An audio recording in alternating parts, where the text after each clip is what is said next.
Hello friends, உங்ககிட்ட ஒரு question. உங்களுக்கு தேவையான ஒரு பொருளை இன்றைக்கி நீங்கள் அமேசானில் ஆர்டர் போடுறீங்க. ஓகேவா? ஆர்டர் போட்ட பொருள் எப்போ வரும்னு நீங்கள் எனி டைம் அதையே பார்த்துட்ருக்கீங்களா?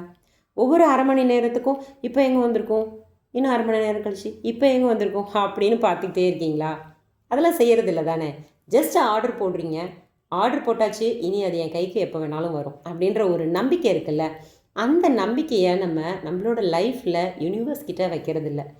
உங்களுக்கு ஒரு சில விஷயங்கள் கோல்ஸாக இருக்கலாம், ஒரு சக்ஸஸ், உங்களுக்கான ஒரு ஜாப், உங்களுக்கான ஒரு ட்ரீம் ஹவுஸ், கார், ஏதாவது ஒரு விஷயம் இருக்கலாம்.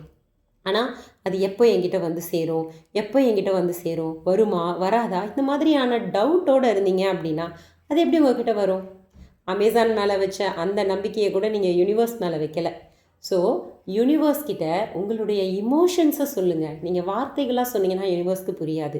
உங்களுக்கு என்ன வேணுங்கிறத முதல்ல உணருங்க. உங்களோட உணர்வுகளின் வெளிப்பாடு தான் யூனிவர்ஸ்க்கு சிக்னலாக போகும். உங்கள் லைஃப்பில் நீங்கள் என்னவா ஆகணும்னு நினைக்கிறீங்களோ அந்த விஷயத்தை இப்போவே அடைஞ்சிட்டா மாதிரி ஃபீல் பண்ணுங்கள். உங்களுடைய இமோஷன்ஸ் அப்போ தான் யூனிவர்ஸ்க்கு கரெக்டாக புரியும்.